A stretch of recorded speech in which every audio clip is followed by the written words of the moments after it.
No Narratives Podcast, episode 37. Featuring my boy John T. What's going on, bro? Thank you for coming on. Thank you for having me once again. Of course, man. It's been a while since we did it on here. We did a show on my personal one, on my personal channel.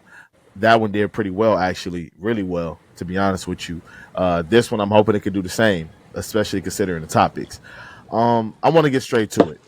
So when we talked on my personal channel, we was talking about the Houston Rockets potential trade targets, and a name that came up was Zach LaVine. A name that came up was Devin Booker, and then a name that came up was De'Aaron Fox. You have been high on Fox for about a year and a half, maybe two. I don't know, but you have been high on De'Aaron Fox. You have wanted him to be a Houston Rocket.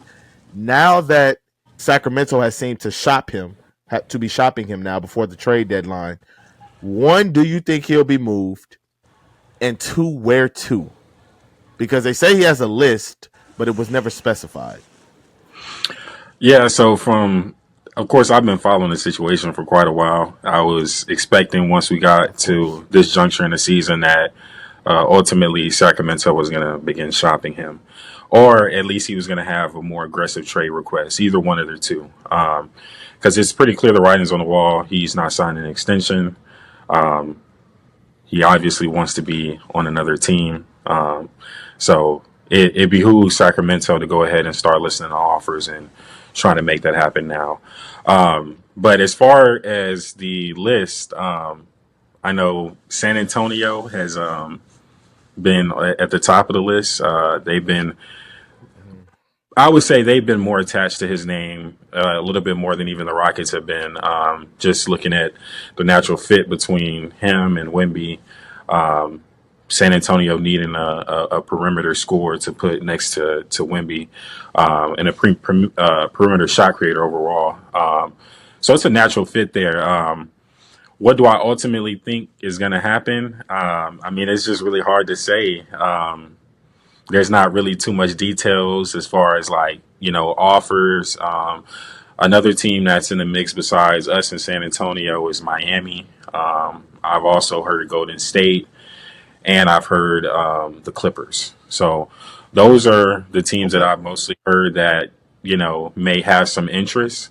Now, as far as the Rockets go, it's looking like we may be out of the race for that because Raphael Stone has been pretty clear on him wanting to keep everything the same, wanting to see how this group is going to perform in the playoffs before deciding to take another step as far as changing any personnel.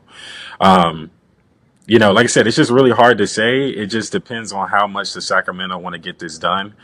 It's depending on what they're asking for, what they really want. I know the report is that they kind of want win now players.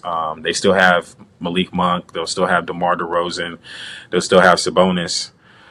So it makes sense them wanting to have some winning players and, possibly keep whatever momentum that they have going now. So being that that's the case, if they're really serious about wanting win now players, I think it's going to be hard to get a deal done at this point of the season because I look at San Antonio and they have Atlanta's pick and, Jalen Johnson is going to be out for the season. So, there's going to be some expected dip in Atlanta's performance, and that pick may end up, being right where they want it to be as far as getting into the Cooper Flag sweepstakes or even getting a Dylan Harper, who I think would be a great fit next to Castle and Wemby. So, overall, and then I look at the Rockets probably have the best deal that they can offer Sacramento. But if Stone isn't ready to make a trade, he's not ready to make such a drastic move. I mean, it would probably involve Fred VanVleet and him being such a key part of what we do, not just offensively, but defensively as well. Him being a veteran out there, being able to, be the constant or being the rock for those young guys when, we're having turnovers or we're not able to get a bucket, making such a drastic change like that, taking him away from the team and inserting De'Aaron Fox, it just doesn't seem like the Rockets are really interested in doing that at this point. So, me personally, I would do the deal, but I just don't see Miami can't really get in the mix. They have the Jimmy Butler situation looming over their head. Golden State, they may be looking for a different kind of player. And what was the other team I named? The Clippers. Clippers. Yeah, the Clippers. Yeah, That's that that makes that's sense. yeah, it doesn't all the way make sense. So yeah, ultimately, I don't think that a deal is going to get done. I think this is going to be something that gets handled in the off season. I agree. I 100% agree with you. I was on the phone with a friend earlier, and he was saying San Antonio should pull the trigger. He also wanted the Houston Rockets to pull the trigger. I don't think either team will, nor do I think either team should. The San Antonio Spurs right now are 3.5 games back of the play-in, of the 10th play-in spot.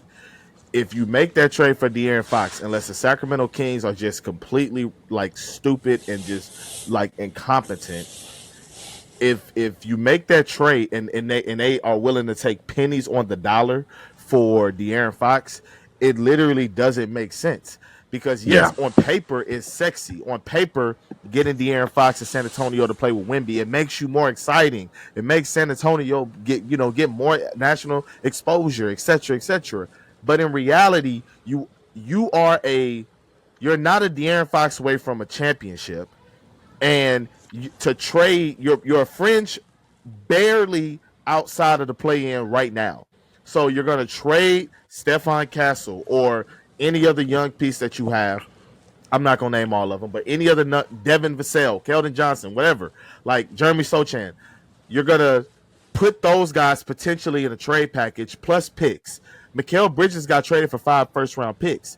Rudy Gobert got traded for 5 first-round picks. I feel like that's where Sacramento's going to want to start at minimum, even if they don't get 5 picks, 3 picks minimum. So you're going to add in your draft, your young guys, plus your young guys, plus your picks for De'Aaron Fox, who doesn't make you in my opinion, a top team in the Western Conference, because you'll have to give up more to get him.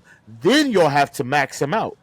So then you're taking away any other free agent move or any other thing. I don't want to get into the first and second apron and everything, but it doesn't make a lot of sense on the surface. For the Houston Rockets, when we had the conversation, I think it was more of a likelihood of happening because of how Jalen Green was playing, how Fred VanVleet was playing. Jabari was still healthy. We didn't know, like, now that all of this stuff has happened, Houston has been pretty much the best team in the month of January. Ahmed Thompson looks like a superstar in the making. Like, now it's like the Rockets can say, no, we're going to wait. And if this was NBA 2K, John, I would be right with you. Let's just send Fred, bring him back, bring in the Aaron Fox back. Let's send him 3-4 picks. Let's just drop him in here. Let's make the let's run. go all the way. But that's not the case. You're dealing with human beings.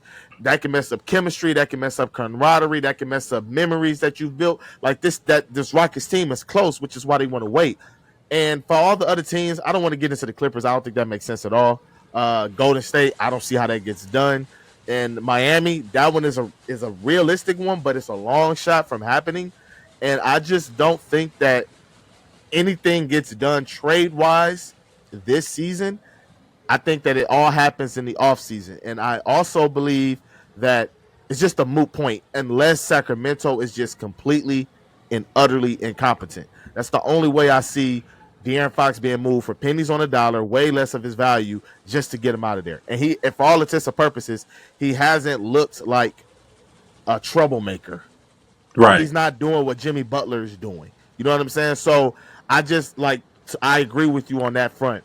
And that's actually perfect that I said that, because we can now segue into the Jimmy Butler saga. Also, by the way, sorry that the Rockets not interested in them no more. Maybe this offseason they will be. You know what I'm saying? So, No. No, I know. To put a cherry on top of that conversation, the simple thing Yeah. is that San Antonio is too far away, so them cashing in right now doesn't make sense.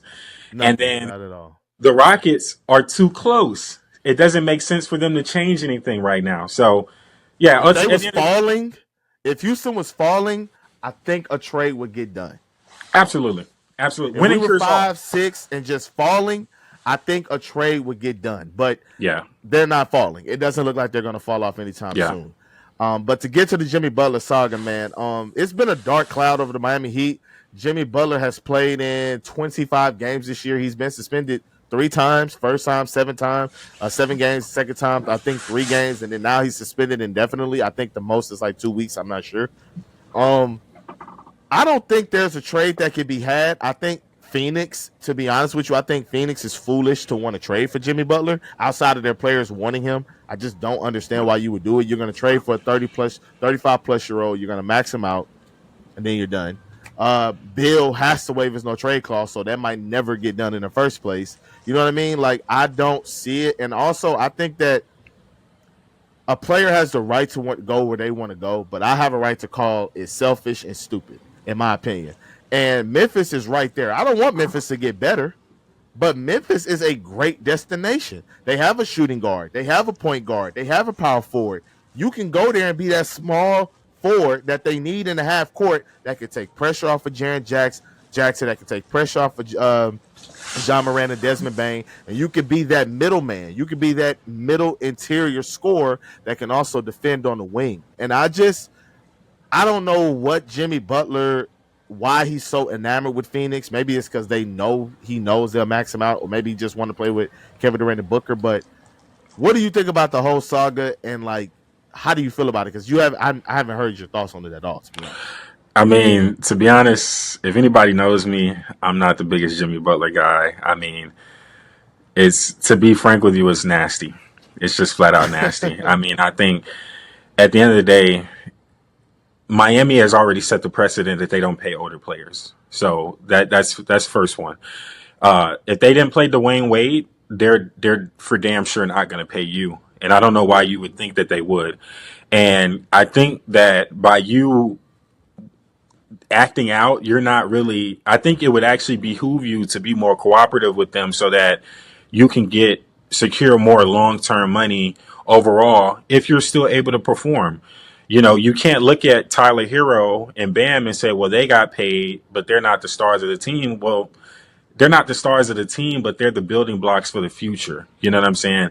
At one point in your career, you know, Jimmy Butler, you took over for a guy like Luol Deng. You know what I'm saying? Like, you took over his spot on True. that Bulls team. You know what I'm saying? Like, not only did you take over his spot, you took Dwayne Wade's spot on the Miami Heat. You know what I'm saying? You stepped into his role.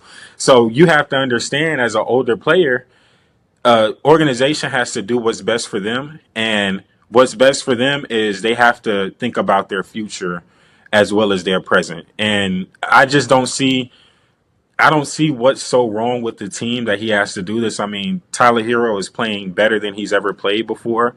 Bam has taken a bit of a step back offensively, but he's still a good player. You got a guy like Khalil Ware who's starting to break out as well. Like, Yes, I I like him. just don't, I don't understand what his real motive is here. I mean, he's not ever been a top 5 player in the league. I don't know where his expectations are coming from that they're gonna pay him all this money. I mean, if you look at Phoenix, I'd be honest, they probably barely want to pay somebody like KD, looking at his current age, you know, but he's just that excellent as a player. You haven't really shown that you've taken them to the finals, yes, but and that's great. Don't get me wrong, that's great, but I mean, we're all pretty aware that Miami has been overachievers. They're able to do that because of the way that their team is constructed, their overall infrastructure with Coach Spoelstra, the precedent or the culture that Pat Riley has set. You know, I'm not trying to take anything away, but at the end of the day, like, I just don't see what the point of all of this is, you know. And you're not making yourself more attractive to other suitors either. I mean, why would I want to pay a guy who, you know, at the slightest drop of a hat, he's gonna, you know, basically blow everything up if he wants to, you know? Why am I gonna lock my money up with that, you know? So I believe in Miami, it's about money. Jimmy is looking at it as, with the pieces that you have surrounded me with, I've gone to 2 finals. I've went to 3 conference finals. I lost one in game 7. You know what I'm saying? And then even in the finals of 23, you can say, hey, listen, Tyler Hero didn't play. We got there without Tyler Hero. You know what I mean? Like, and yet you don't want to pay me because you're saying I've maxed out my potential or I've maxed out whatever. the precedent has been set, but in a certain type of way, it hasn't. Because yes, Dwayne Wade didn't get paid when he was older, but Dwayne Wade's body was nowhere near what Jimmy Butler's body is today.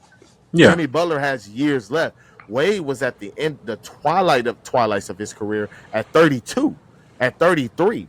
You know what I mean? Yeah, he has some years where he was still, he would come back and, he was a pretty good player, top 40, top 30, top 40 player later on in his career. But Jimmy Right. Butler, from what we've seen in the regular season, yes, he coasts. And then in the playoffs, he has sometimes, at times, entered that top 5 conversation. You know what I'm saying? Especially when he's going through Jason Tatum and Jaylen Brown, and he's going through James Harden and Joel Embiid, and he's going through and Giannis and Drew Holiday and all of them. And you know what I'm saying? So it was cool then, and you want to say, well, I'm going to pay you for what you're going to be, but you don't know what I'm going to be. You're literally telling me you're not going to pay me because you don't think something it can happen Hmm. when it can't happen.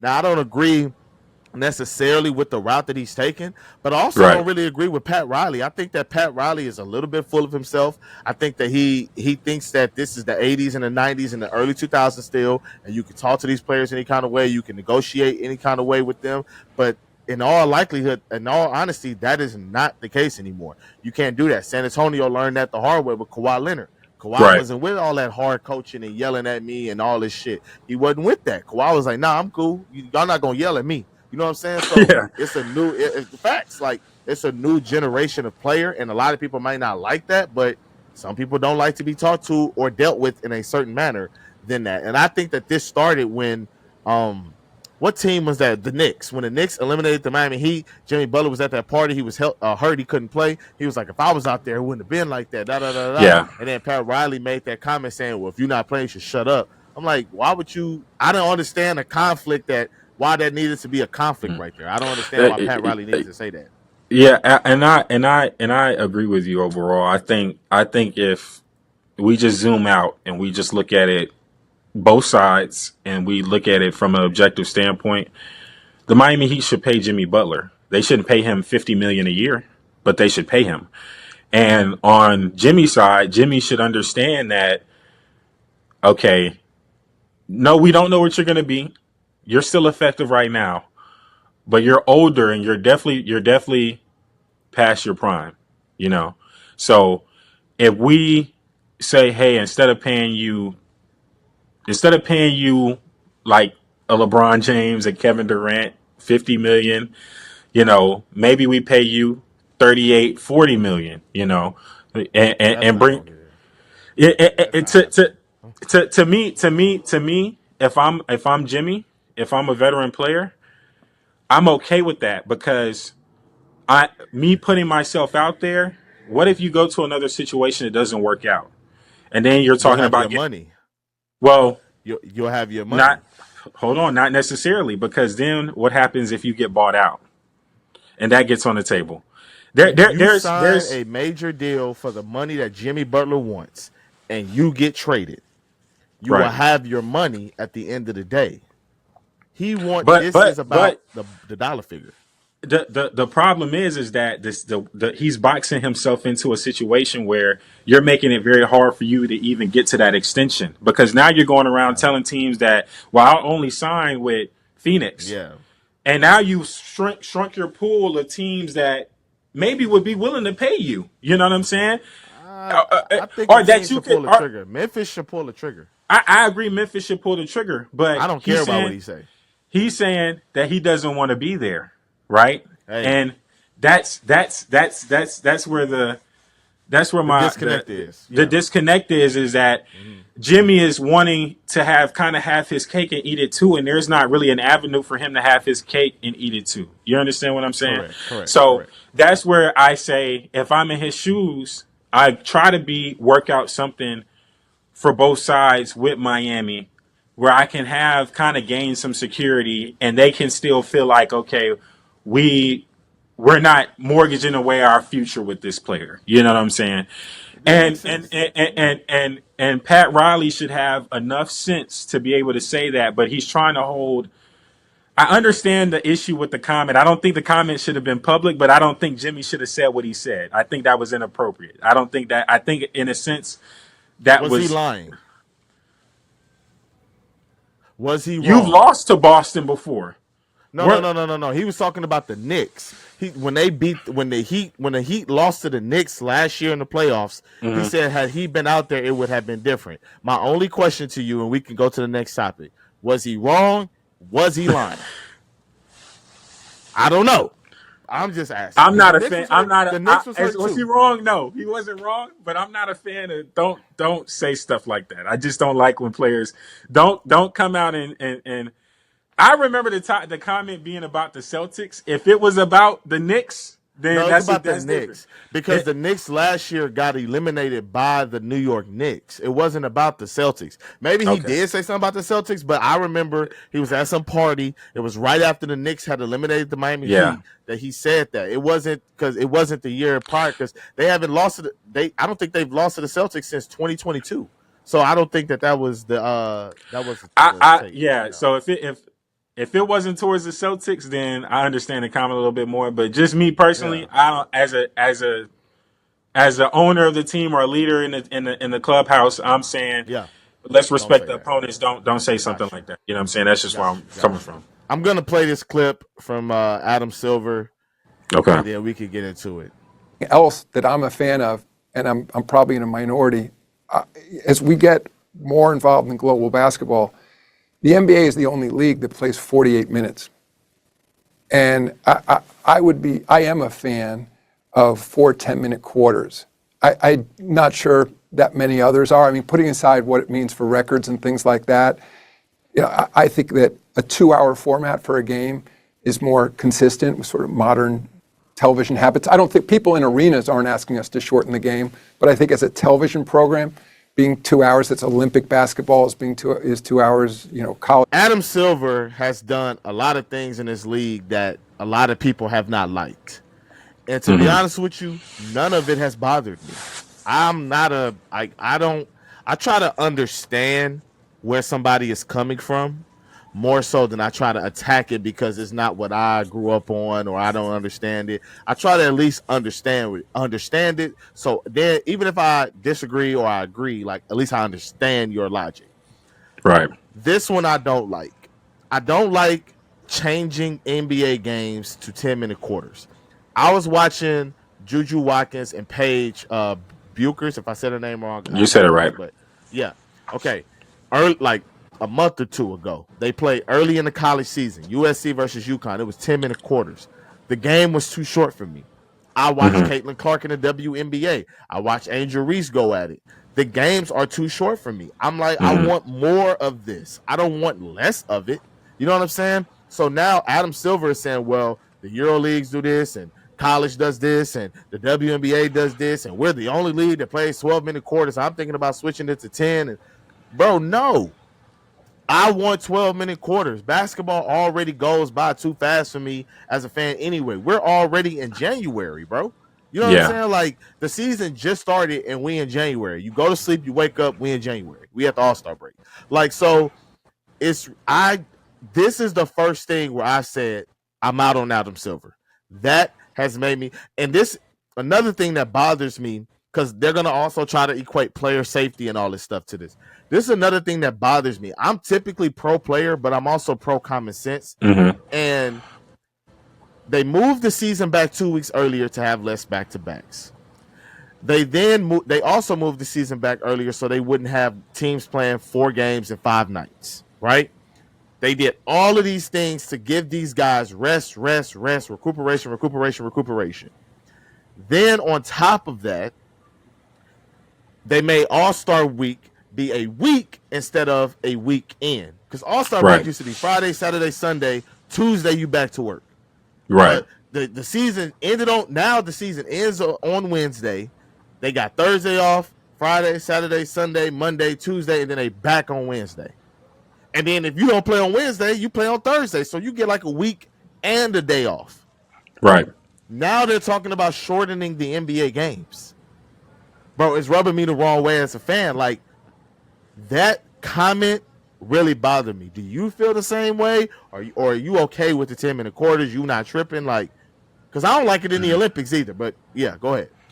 Yeah. I'm not a fan of I don't really understand what he was saying there. I don't agree with it. I think he's kind of being short sighted. And my thing is that you have to take into account the records and the scoring, and you would end up affecting too much. I mean, even when you think about player contracts and incentives, and how Role many. players. Yeah, I mean, you're really getting in the weeds with that stuff. I mean, it's so deeply ingrained in too many parts of the game where if you take away those, 8 points, I mean, not 8 points, but 8 minutes out of the game, I mean, you're coming away with. I mean, it's just it would cause too much. It's too much of a domino effect, way too much of a Mhm. domino effect, and you're looking at certain records that would be hard to be broken. Even when guys talk about, oh, let's do 4 points, you can't do 4 points. The numbers are set. You have to figure out a way to work around the numbers, but that's not a change that you can make because it would have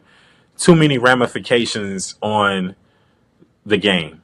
Like think about it. If you go to 4 points, I mean, and somebody's going to shoot up that all-time scoring leaderboard very, very quickly. You know what I'm saying? Like, and Yes. and then you're going to end up putting somebody legacy against another. It's just unnecessary. I think even with him saying like the college game, the athletes. You have to understand the guys playing in college are damn near children still. You know what I'm saying? They're big Yeah. teenagers. You know what I'm saying? So from that standpoint, it doesn't really make logical sense that trying to equate, oh well, they play 10 minutes. Well, it's a different game. It's a lot different pace. Some guys they go from the college level to the NBA level, and the workload of the NBA it taxes them. It's hard. You know what I'm saying? Like most rookies, they get halfway through the season, they hit a wall. You know, Yep. and that's because their bodies have to get acclimated to playing 48 minutes of high level basketball. I mean, like dude might do a dunk one play. I mean, if they can, they'll do an alley oop every play. You know what I'm saying? Like, I mean, some of the craziest athletic things you could do on a basketball court, like it's all happening constantly at a fast pace all throughout the game. It's not like you playing in college and you get the rest sitting in zones and stuff like that. I mean, it's just not the same. So I agree with you. I think he's lost me with this one too. Like you can't bring the game down to 10 minutes, man. Man, It's crazy. it's really bothering me. And for me, it's not even really about legacies and stats and records. Like that is important, but Mm. it's just more so about as a fan. I'm an NBA fan. Like you're Yeah, taking away more. You all like we gotta wait longer for games. I used to like back to backs, bro. Like as a fan, obviously I'm a fan. I'm not an athlete, but I used to like my team played Monday, Tuesday, off Wednesday. My team played Thursday, Friday. Like I used to I like love that when the because Rockets it's play back to more back. games, bro. It's more games. Like I Yeah, want I to want to keep see a watching. game every. I don't want to be like, oh, shit, I ain't got because I don't really watch TV. So when nothing else is on, I'm like, well, I'm just sitting here. Like I don't have nothing. I'm Who like, who let's go wouldn't outside. Let me go. You know. who wouldn't want to watch a Ben Thompson, Jalen Green, Cam Whitmore Facts. on a night to night basis, Tari I'm Eason, just and saying. Sengun? Who wouldn't want to watch Facts. that? Like, Facts, come bro. on, It's man. like exactly. So as a fan, when I hear that type of stuff, that turned me off more than anything Adam Silver has ever said or done in the league. Period. Yeah, Um, Last topic. We'll kind of breeze through this until we get to that one guy's name. They named the reserves of the Eastern and Western Conference before the Atlanta Hawks and the Cleveland Cavaliers game. The East reserves Jalen Brown, 4-time All Star. Pascal Siakam, he's a 3-time All Star now. Darius Garland, 2-time All Star. Cade Cunningham makes his first All Star team. Evan Mobley makes his first All Star team. Damian Lillard makes his ninth All Star team. Tyler Hero makes his first All Star team. I'm going to say this one thing really quick. A lot of people are mad LaMelo Ball didn't make the All Star team. Cool. I think I would have had him in over Damian Lillard. Damian Lillard is a reputation pick. Who's talked about Damian Lillard at all this season outside of Milwaukee? I I think haven't I heard think his name at all. I'll throw this in here too. I think for the product of the All Star game, I think it hurts you not having Trey Yes. Young and Lamelo Ball there. I'll just put that out there too. Yeah, for sure. The rest reserves, Anthony Edwards, he's a 3-time All-Star, his third appearance. Anthony Davis, his 10th appearance. James Harden, his 11th All-Star appearance. He's come back. My boy is back. Jaren Jackson Jr., 2-time All-Star. Jalen Williams, 1-time All-Star. Victor Wembanyama, his first All-Star appearance. And our guy, Alperen Sengun, 1-time, first-time all-star. Man, that sounds good to say. That just all the hard work that he's put in. I know he's happy about that. Don't know if he's playing tonight. Heard he was listed as questionable. I seen some people say he was out. Then I seen some people say he was a game time decision. I don't know. Hopefully they beat Memphis tonight. But I'm so happy as a Rockets fan. I know you are, for Alperen Sengun to be there. Congratulations. Is there anything you want to say about there? Is there somebody else that on the team that you thought could have made it in this place, or somebody that may have been snubbed in the West? Like, is there anything else you want to say? Yeah, I just kind of put two things in here. First, I want to congratulate Alperen Sengun. This is a huge accomplishment. And I just want to say this is not just a huge accomplishment for Alperen, but this is a huge accomplishment for the team. Anytime you're able to, players are able to get rewarded, that's a reflection of not only just the player, but the team, because the other players, they help everybody be able to do their job and do it at a high level. Yes. And I think also for Raphael Stone, this has to be a huge moment for him. The first All-Star under his tenure as the Rockets GM. So I think that's also a huge deal. Same thing with Coach Udoka. You know, obviously he's been around All-Stars before, but, you know, you've been able to get Alperen Sengun to his first All-Star game. You know, I think this is a great moment for the organization as a whole. But I will say, I do think Jalen should have been there. I think Jalen made enough of an improvement. Listen. I think Jalen made enough of an improvement between his efficiency, his defense. He's also the leading scorer on the 2 seed. I think if you're going to say Alperen is in there, I think it's fair to put Jalen in there as well. Over who? I'm going to go ahead and point the finger at Jalen Williams. So, wow. That is insane. That is insane. I voted for Jalen Williams on a daily basis. Him and Alperen Sengun, I voted for like on a daily basis. In the East, I voted for Cade Cunningham and Tyler Hero like on a daily basis. I don't agree with you on that. I think Jalen Williams has been more efficient. Obviously, he's the second option. But Jalen Green, although he had a phenomenal early start to January, he's had some like 3 bad games this month. I'm not really mad about it. You can't have a November like you had. People remember that. When people are voting, they remember those months. You can't have like his December, it was okay. It wasn't all-star. It was okay. You know, yeah. His October. Now, if he played how he played in October, carried that over into November, carried that over into December, and then played like how he's played in January, I have no doubt in my mind that not only will he be an all-star, he might be pushing for a starter because that's how well he was playing. But when you have a month where you average 14 points per game, when you have these games where you have these stinkers, he has played very well. Obviously, one player of the week for the month of January, but you got to be more consistent. You just have to be. And the leading the team stuff, I still think that's from October when he started off at like 30 points per game, and it went down significantly. But everybody else was not scoring like that, so then they just haven't been able to keep up because nobody else has had huge scoring outbursts. But that's just my opinion on it. It's no hate to Jalen Green, no smut on his name. I just want him to be more consistent, and he'll be here next year. Maybe we'll have him, Jalen, and Amen Thompson next year. You know what I'm saying? Yeah. So hopefully that'll be the deal. You know, that's what I want. Cam Whitmore should be in the Rising Stars. He wasn't there last year, and he's not here this year. What the hell is going on? Like, Cam Whitmore should be in the Rising Stars game. Yeah. He's one of the best players. Like, what are you talking about? Yeah. What are we doing here? Next year, I definitely think all 3 of them will be there. My pushback on the Jalen thing, I will say, I think it's pretty clear. We have enough of a sample size or enough data there to say that the only times that he has actually played very poorly has been due to one, him being sick, which he was sick in November. And then outside of that, it's been him also being hurt, which has been been hurting. His hand has been bothering him. He's been getting kind of nicked up in these games.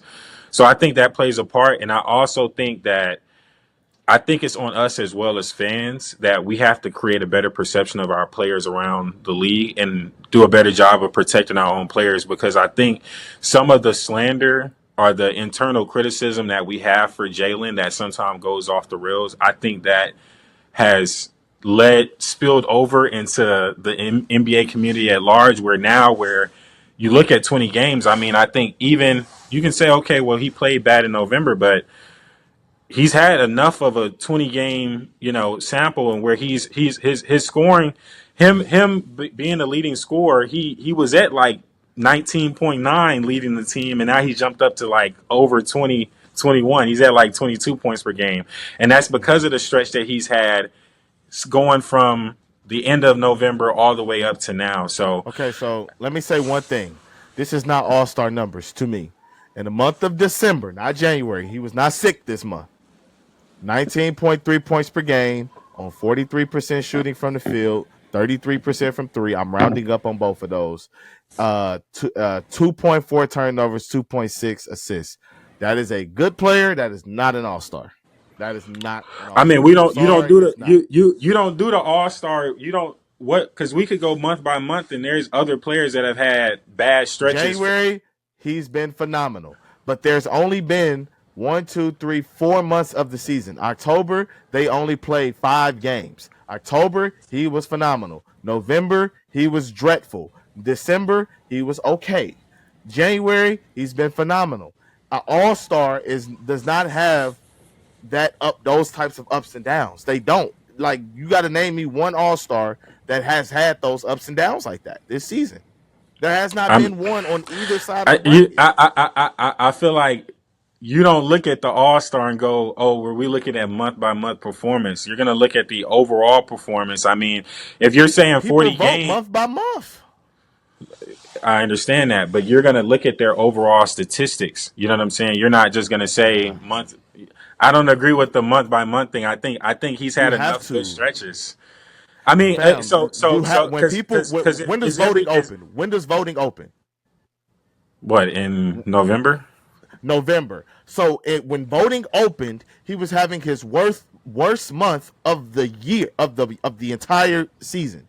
Then you Right. have December where he didn't wipe away the memory of November by being spectacular. He was just good or above average. So you didn't wipe away. And then January. So now people are voting daily. So now you have January come. Now they're like, oh shit, let me hurry up and vote for Jalen. Let me get Jalen. But now he's so far behind because of the months of the bad games that he's had. Meanwhile, the guys ahead of him that made it didn't have those type of months. That Did matters. they So not? No, that's what I'm saying. That's what I'm saying. they Did they did. not?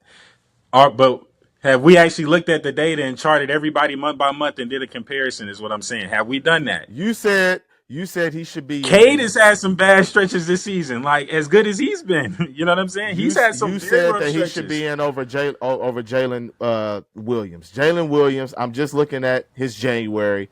It's not as good as Jalen's. I'm gonna say that now. It's not as good as Jalen's. His December better than Jalen's a little bit. His Okay, so a not as little bit much. better. A little bit better than Jalen's. His November significantly better than Jalen's. His October, I'm gonna just This tell is you, this is not better than this Jalen. Just this is this consistent. is this is where I say again. This is where we have to be factual. He was sick. He was sick. I don't know why That we ma- keep glossing over if you're that. okay, he was sick. That you can't say, well, I'm gonna still vote for him even though he's So playing this like how I look at trash it, because he right? was So sick. listen to like this, right? He's been struggling. He's been inconsistent all this time. He gets sick. He starts the season hot. He gets sick. His numbers plummet, and then from November, from basically Thanksgiving on, he's done all this to bring his numbers up and also contributed to winning and contributed to us being the 2 seed. That stretch, that stretch that he had in January, it started at the end of December. It was like it wasn't just a 5 game stretch. It's like a 10 game stretch of excellent play, phenomenal play, like top 5 player play. You know what I'm saying? So when I look at it from that standpoint, I think because yes, they're the 2 seed. They're the 2 seed. I think the way I look at that story is that he's overcome. And not only has he overcome, he went to a whole nother level. The only reason he's not playing at that level now is because his hand is hurt. So Okay, so I so just see it to different than close out the everybody. month, of December, I'm gonna start from 12/19, December 19th. The Pelicans, the Raptors, the Hornets, the Pelicans. We know he was good those games, except for versus Charlotte when they didn't even need him to be that good because they blew him Right. out. Then they had that 5-game stretch at home where they played Minnesota, Miami, Dallas, Boston, and the Lakers. Minnesota 5 of 15, 14 points. Miami 6 of 20, 19 points. Dallas, he was good versus Dallas. He was okay. 9 of 21, 22 points. That's that stretch. Then from that point on, Jalen Green has been phenomenal with the exception of 3 games. So what's his overall stats in that? Tell me his overall numbers from that stretch on. Tell me his numbers From December 19th from December 19th to today. What's his averages? has averaged 24, 4 and 3 in 20 games. That's really good. That's not an all-star. That's not an all-star. That's a bro. If the season So was what's the 20 splits? What's the games, shoot splits? if the What's the shoot season splits? if the season was 20 games, I would say Jalen Green's an all-star. He would be in there. If the Man, season was 20 games on 47, 40, 87, that is an all-star. That is an all. That's borderline all NBA player. cut out the time that he was sick. So cut out his shitty games. So cut out his shitty games a whole month, and yeah, we could put him in the all-star. Yes, I can do that for anybody. Let me raise up James. What's Harden's they win scoring average loss? What's by they cutting win out, loss? huh? But this what I'm saying. Like I feel like we making an argument. An argument can be made with that 20 games with the games in October. You say he was sick in November. He picked it up at the end of November, and he's been better since then. He's been good. He did not. He had one good game November 30th. He had What one is his? game. What I is know his, because what is I his watched stats it in since Dallas. December? What is his stats since December November? 19th. No. Since November, since Thanksgiving Eve. What's his stats since Thanksgiving Eve? You ain't seen Ben DuBois been posting about it after every game. Yeah, but I don't like that. That's cherry picking. They be like, how is March, it cherry picking? It's this cherry picking. It's cherry picking, bro. Listen, cherry bro. picking stats. That's not cherry bringing picking. Up last season. Some people going back to March of last season. Some people going back. Let's just do this with Jalen Green. You're looking at pure games. Let's do this with Jalen Green. Let's take away every bad game he's ever played, and then only count the good ones and say and then just use those games and say he's been a superstar. But that's not what I'm saying. Let's do that. That's not what I'm saying. That's what they're doing. But this what I'm saying. By the way, his averages is 23, 4 and 3 in 27 games since November 27. That is a quality. That's an all-star. That's not an all-star. That's a reserve. That's a reserve. That's a reserve. Games. That's only 27 games. The guys in front of him have been good for 40 plus games. That's been their numbers or better. So if you say 27 out of 40 games, so 27 out of 40 games, can you say that all these guys they didn't have 13 bad games? That's what you're telling me.